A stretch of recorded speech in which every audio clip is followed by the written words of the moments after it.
సిద్ధారూఢ స్వామి చరిత్ర మొదటి భాగంలో ప్రవేశిస్తున్నాం.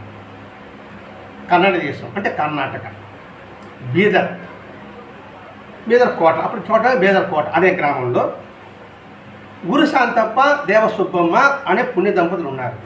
వాళ్ళు గొప్ప శివభక్తులు. ఆ దంపతులిద్దరూ నిరంతరము శివపురాణం శ్రద్ధతో శ్రవణం చేసేవారు. గొప్ప శివభక్తులు. వాళ్ళిద్దరూ శివపురాణాన్ని శ్రద్ధగా శ్రవణం చేసేవారు. వారికి అప్పటికే ఇద్దరు మగపిల్లలు. ఒకరోజు ఇలా ఉంటే ఒక తెల్లవారుజామున ఈ శాంతప్ప అనే అతనికి వెండి కొండ మీద ఈశ్వరుడు దర్శనమిచ్చాడు. దర్శనమిచ్చి అతని హృదయంలో కలిసిపోయాడు. ఇక్కడ పూజలు చేశాడు, వ్రతాలు చేశాడు, దీక్షలు చేశాడు లేదండి, శివపురాణాన్ని శ్రద్ధగా శ్రవణం చేశాడు. చదవలే, విన్నాడు. పాటు పట్టుకోండి, ఇక్కడ శ్రవణం అంటే వినడం. శివపురాణాన్ని శ్రద్ధగా విన్నాడు. వినడంతోనే అతనికి భక్తి పెళ్ళిపోతుంది. మరి ఎంత శ్రద్ధగా వింటే శివుడు దర్శనం వస్తాడు.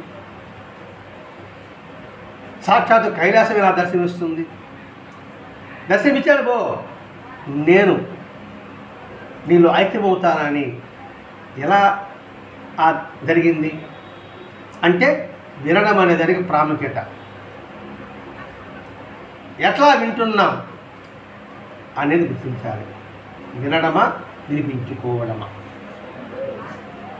వింటున్నాం, దేహం ఎక్కడుంది, మనసు ఎక్కడుంది. కాబట్టి మనసు ఇక్కడ ఉంచగలిగితే మనకు అటువంటి అనుగ్రహము మనకు లభిస్తుంది అని పాయింట్ ఇక్కడ అనలైజ్ చేసుకోవాలి. మనం ఇక్కడ వెంటనే ఈశ్వరుడు దిగి వచ్చి అతను మమేకమై నీ సద్భక్తి మెచ్చి నీ పుత్రుడిగా జన్మిస్తున్నాను. ఎక్కడ అదృష్టం అడిగాడా? నా కొడుకు అని అడిగాడా? అడగల. నువ్వే నా పుత్రుడిగా కావాలని అడిగాడా? అది అడగలేదు. ఇద్దరు మగపిల్లలు ఉన్నారు, అంతే సంతానం కాదు. మన అసలు అడిగినట్టు దాఖలాలు లేవు. ఇద్దరు కొడుకులు ఎట్లా ఉన్నారు అంటే శ్రద్ధగా శివపురాణం వినడానికే భగవంతుడు ప్రీతి చెందుతాడు అనే దానికి నిదర్శనం అండి. వెంటనే నువ్వు ప్రీతిగా ఉన్నావు కాబట్టి నేను నీ కొడుకు పుట్టా. సరిగ్గా లేచి భార్యకి లేచి కాదు చెప్పాడు, నాకు ఇదే వరకు కల వచ్చినట్టు నాకు. అదే సమయాన్ని నాకు పార్వతీదేవి కనబడింది, నేను నీలోకి వస్తున్నానని చెప్పింది. ఇద్దరికి ఒకేసారి శివభారతం దర్శనమైంది. ఎలా దర్శనమైంది? వాళ్ళు ఏం చేశారు? విన్నారు. వినడంతోనే దర్శనమైంది. అంటే మనం ఇంతవరకు ఎలా విన్నామో అర్థం చేసుకొని ఇప్పుడు ఎలా విన్నాలో తెలుసుకుంటే మనకి అటువంటి అనుగ్రహం కలుగుతుంది. ఇప్పుడా ఎప్పుడో మనం ఎంత పుట్టిన డబ్బాలో చేసి పెట్టుకుంటే అంత, అప్పుడే కదా పరిపక్వత వస్తుంది. మొక్క నాటగానే కాయ పండు కావాలంటే కొంతకాలం వేచి ఉండవలసి ఉండే.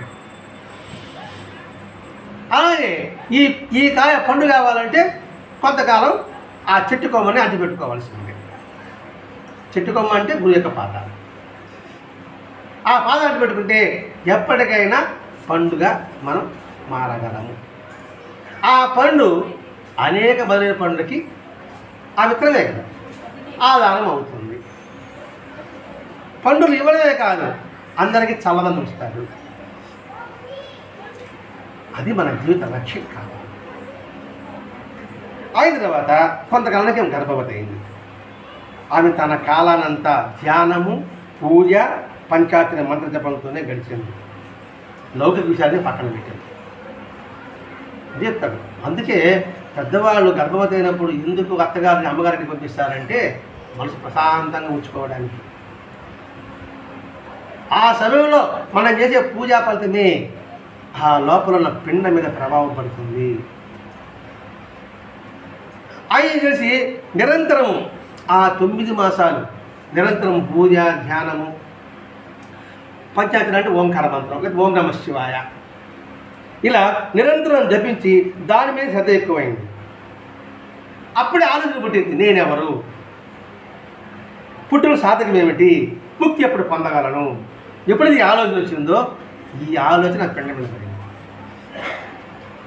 అతను వస్తేనే అతను అదే మట్లో నేను ఎవరు అనే దాంట్లోనే అతని జీవితం ప్రారంభమైంది. అలా అయిన తర్వాత 1758 సంవత్సరం గోధూళి సమయాన, అంటే సంధ్యా సమయంలో ఒక శుభనక్షత్రాన మగసు జన్మించాడు. 13వ రోజున అతనికి సిద్ధుడని పేరు పెట్టాడు. సిద్ధుడు అంటే ఆ పేరు సిద్ధుడు, ఏదైనా సిద్ధింప చేయగలవాడు. ఇది మన అర్థమేనండి. ఏదైనా సిద్ధింప చేయగలవాడు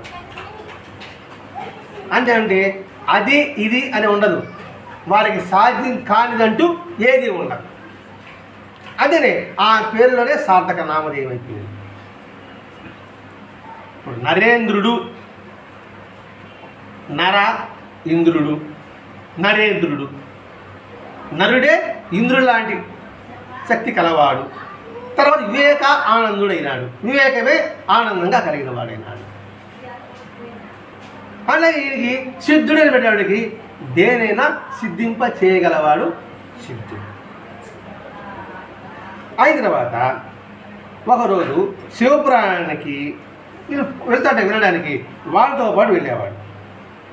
అక్కడ శివజీ నైక్యం అంటే పురాణం అంటే చెప్తాడు, శివుడు ఐక్యం పోవాలంటే ఎలా చెప్తా చెప్తుంటాడు అనుకోండి. అలా చెబుతూ ఉంటే చెప్పినంత మాత్రాన్ని ఈ సిద్ధుడు బ్రహ్మానందాన్ని పొందాడు. అంటే వింటూనే ఉన్నాడు. వింటూనే ఉంటే మమేకం అయిపోయాడు. తట్టి లేపితే తప్ప స్ఫురణకు రాలేదు.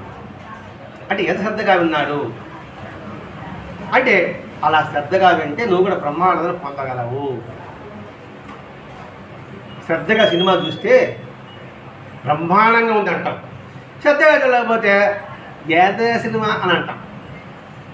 ఒక సినిమా విషయం కాదండి, ఏదైనా ఒక మంచి కార్యం చేశారనుకోండి, ఆ మంచి కార్యం చేసినప్పుడు దాన్ని మమేయాలనుకోండి, అద్భుతం అండి.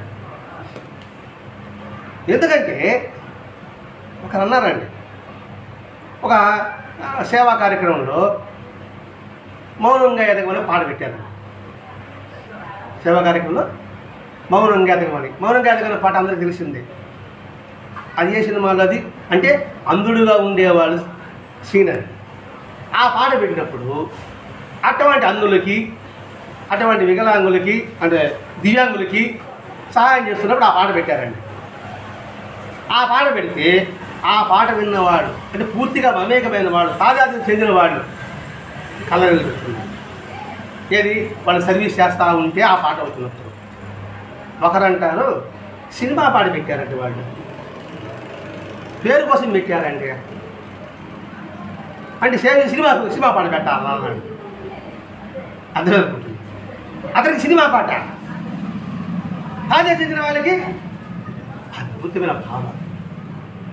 ఆ దివ్యాంగులకి అంటే వాళ్ళ శక్తి సామర్థ్యం ఉందని మేల్కొల్పడానికి ఆ సేవా కార్యక్రమం పెట్టారన్నారు. ఎవరికి? తాజాగా చెందిన వాళ్ళు.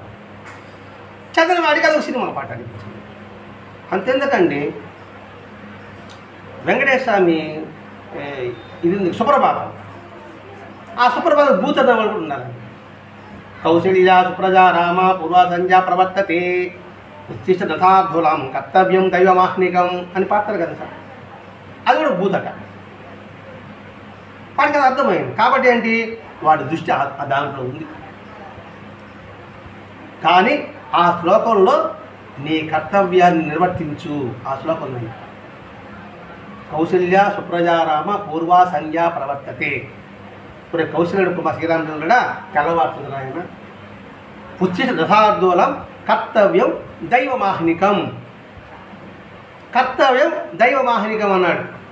దైవం అనకంటే భగవంతుడు నీకే పని ఇచ్చాడో అది నీ కర్తవ్యం. నువ్వు వచ్చింది ఎందుకు? రాక్ష సంహారం కోసం వచ్చావు.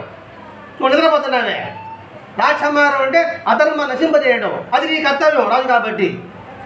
కర్తవ్యం దైవమాహ్నికం. దైవం చెప్పిన పని ఇది, నువ్వు చెయ్యి అని దాని అర్థం అండి. ఇది మనందరికీ అన్వయించుకోవాలండి. కాబట్టి మనం చేసే ప్రతి పనిలో కూడా భగవంతుడు నాకు ఇచ్చిన పని అని భావం చేయి అని చెప్పడం ఉద్దేశం.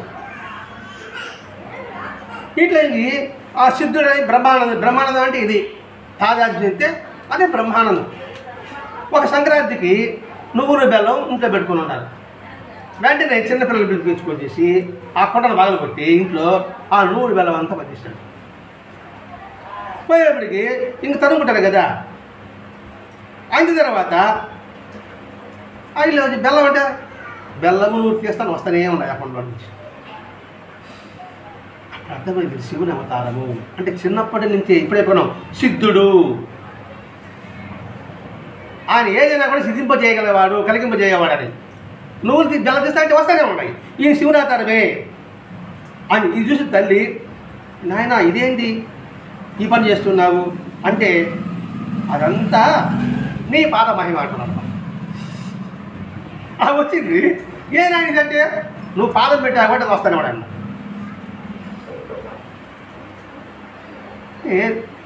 తల్లి పాదాల్లో స్వర్గం ఉందన్నాడు ప్రవక్త. అర్థమండి పాద మహిమలు అంటే ఎవరికే అని చెప్పేసి అనుకుంటే ఎట్లా అండి?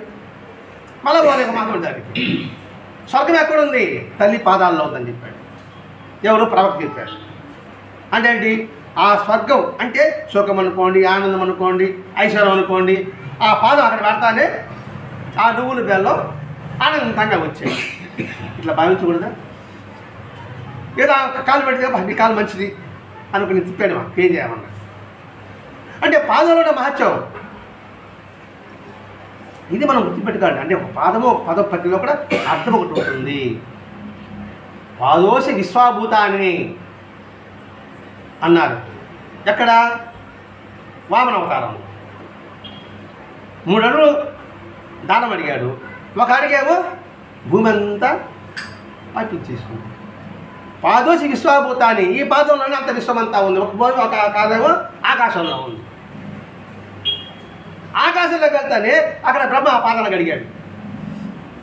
అక్కడ పుట్టింది బ్రహ్మ కడిగిన పాదము వెంకటేశ్వరం అన్నమయ్య. అందుకని నీ పాదబాహ్యమే అన్నాడు. ఆమె మామూలుగా అనుకుని ఉంటుంది కానీ భావం ఇది ఉండవచ్చు ఆ దృష్టిలో. బాబు నువ్వు పెద్దవాడు అవుతున్నావు, నువ్వు బడికి పోవాలి.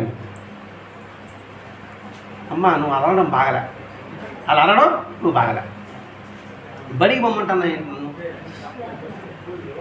మరి ఏంటి అని చెప్తున్నాడు.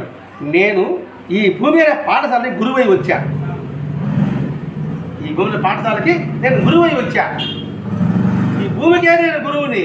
నన్ను బడికి పొమ్మండి, నాడు బడికి పోయింది. ఈ భూమి అంతా నేనే ఉంటే జ్ఞానస్థలం. ఈ గదంతా సామాన్లు ఉంటే ఎవడొస్తాడు లోపలికి?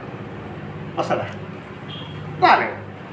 మరి ఈ భూమికే పాఠశాల గురువు నేను ఇంకోటి పోవడం ఏమిటి అన్నప్పుడు ఆయన అన్నాడు, మందమతులకి అక్షరాభ్యాసం కానీ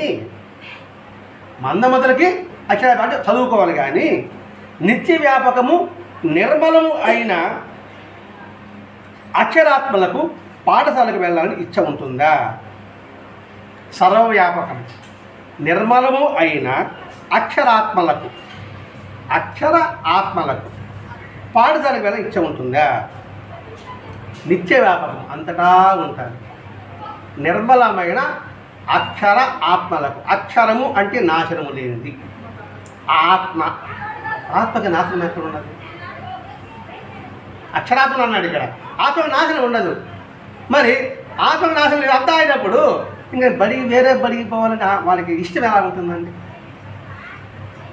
అంతా మనం అక్కడ ఉన్నప్పుడు ఇంక సపరేట్గా ఎవరికి పోవాలి? మనం ఎక్కడికి పోవాలి? మనం ఇప్పుడు మన ఊర్లోనే అంత అడ్డి సౌకర్యం మనకి కలిగింది అనుకోండి, ఇంకా పక్క ఊరు పోవాలి ఆనందం ఉంటుంది. ఎందుకే ఇక్కడ హ్యాపీగా ఉన్నాం, అందరితో మాట్లాడుతూ అందరూ ప్రదర్శిస్తున్నాం. ఇంకెందుకు అమెరికాకు పోవాలి అన్నారు అనుకోండి నా బోటికాడిని.